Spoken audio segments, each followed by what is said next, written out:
life update para sa pamilya ko, sa mga kamag-anak ko dyan sa Pilipinas, sa mga tunay na kaibigan ko dyan. Kumusta na kayong lahat? Wala naman sigurong masama kung idadaan ko sa vlog ang kwento ng buhay ko. Malay natin, sumikat din ako. Di wow.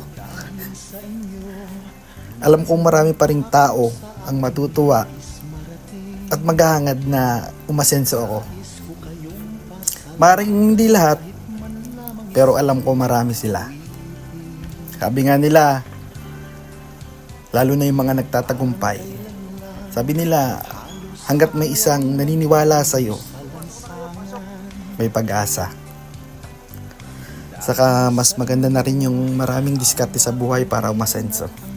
Pero kahit hindi naman ako umasenso o kapera dito, sigurado ako na kapupulutan ito ng aral, lalo na ng mga kabataan. Para sa akin, malaking achievement na yun sa buhay. Saka lahat ng sasabihin ko, totoo. Hindi scripted. Gagawin ko to tuwing may bakanting oras ako. Ito na. Sisimulan ko muna sa isang kwento. Maayos naman ang buhay namin sa Pilipinas. Meron akong konting negosyo, meron akong school service, maayos naman ang kita niya, at may trabaho naman si Mrs. At nasa maayos na eskwelahan ng mga bata. Simpleng buhay.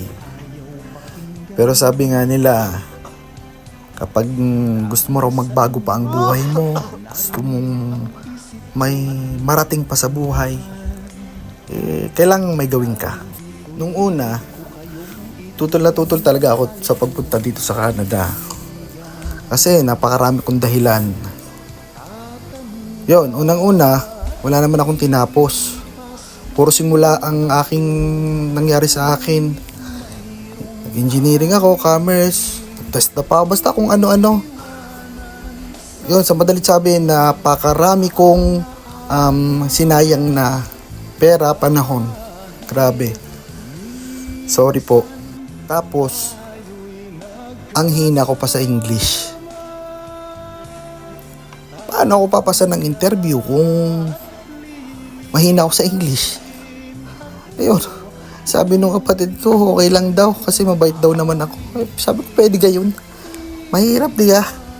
Okay lang siguro kung Dubai ulit.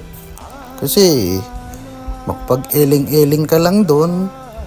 Tapos makapag-aywa-aywa. Okay na. So isip-isip ko kung arilay madyong o tungit o sakla ayos lang may laban-laban. Pero dahil sa pagpupursige ng asawa ko, pumayag na rin ako kasi syempre para sa mga bata pero talagang malaking sakripisyo kasi doon kami na-approve sa student visa. So student pathway ang naging way namin papunta rito. Student yung dalawang bata at student siya. Ako naman open work permit sa loob ng 2 taon. Ito yung possible na pwedeng mangyari. So 2 years, dun sa 2 years naming contract, may chance akong makakuha ng PR kung makakakuha ako ng employer na mapi-PR ako, may chance. Tapos pag hindi ako na PR, pagka-graduate ni Mrs., pwede siyang mag-apply ng PGWP, Postgraduate Working Permit. So renew kami ng 3 years. So 5 years yun kung hindi ako suswertehin. Yun. So malaki talagang sakripisyo. Malaki ang susugal namin dito. Pera, panahon, basta pagtitiis para sa kinabukasan syempre ng mga bata.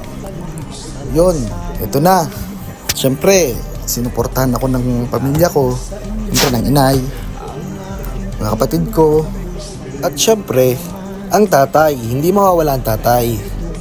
Maraming salamat sa inyong lahat. Nay, salamat. Pero ang pinakamalaki talagang sakripisyo dito, syempre yung asawa ko. Siya ang talagang nagsikap at asikaso lahat ng mga requirements, lahat para mapunta kami dito sa Canada. Matagal na kasi niyang pangarap ito. Yun, kaya talagang nagsumikap siya. Nung una, ang apply niya talaga dito ay PR. Pero halos 2 taon na siya nag-iintay.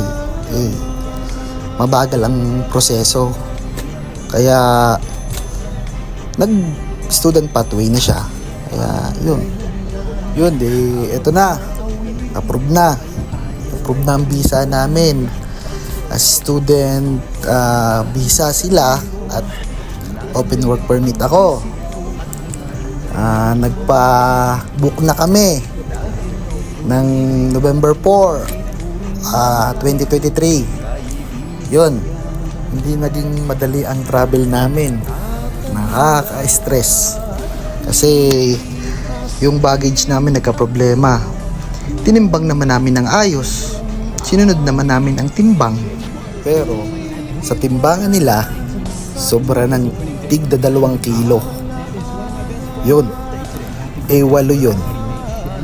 So sobra ng tigda 2 kilo sa 8, di 16 ang na kilo. Ang 1 kilo raw ay $200. Grabe, laking pera. Bali 3,200 ang babayaran ko. Yun, sinisingil na ako. Sabi ko, wait lang. Sabi ko, babawasan ko na lang ng tigda 2 kilo ang bagahe. Grabe, nahirapan talaga ako sa pagbabawas. Mabuti na lang may tumulong sa aking dalawa na staff ng NAIA. Tapos, binayaran ko na lang. Yun, pasalamat ako. Yun, awa ng Diyos, nakalusot din. So, yun, sign nyo ng Diyos na sige, dumiretso lang kayo. May tutulong sa inyong 2 tao.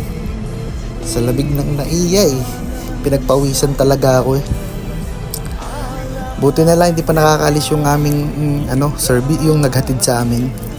Yung LA wala man lang dala naibigay ko pa yung mga sobra, yung mga excess na binawas namin sa bagahe.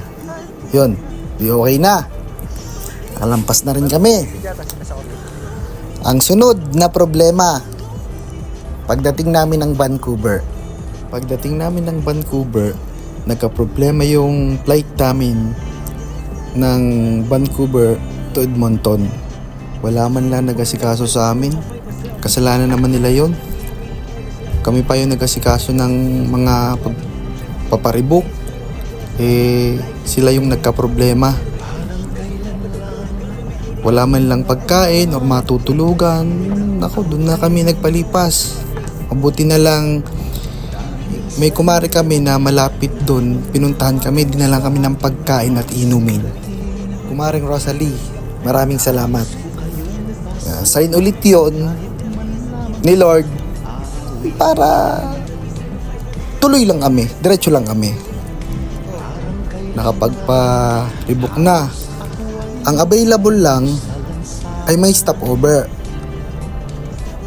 Bali Vancouver to Comox, partly yun ng Canada, to Edmonton. Kung hindi pa namin kukunin yun, baka hindi pa kami makarating talaga agad ng Edmonton. Yun, di kinuha na namin yung flight. So syempre nakakawa na rin mga bata, pagod na. Ang malupit nito, yung baggage namin na dapat sa Edmonton na siya makukuha, pinaklaim na sa amin dito sa Vancouver. Kaya kada airport, check-in and claim. Yun ang nangyari. Yun, pagkatapos ng halos 1 araw na paghihintay, papunta na kami ng stopover Comox.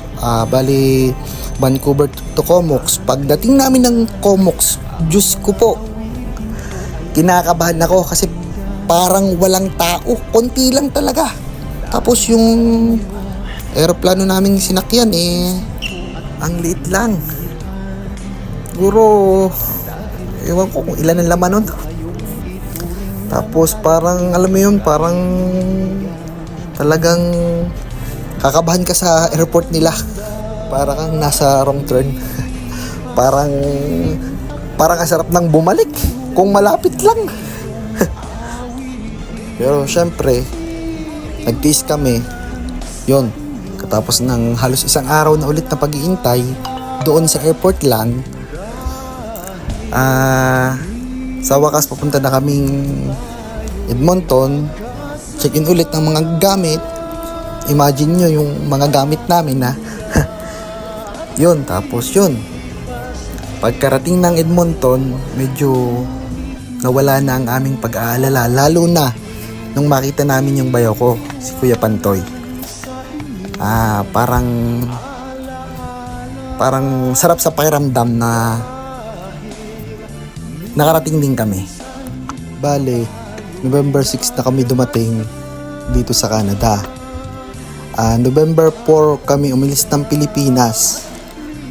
Tapos, ang Pilipinas advance ng 15 hours dito sa Canada. Kaya, halos 3 araw ang aming naging biyahe. Yun, maraming salamat at hanggang dito na lang muna. Abangan nyo yung susunod na kwento. Maraming salamat. Ingat kayo palagi.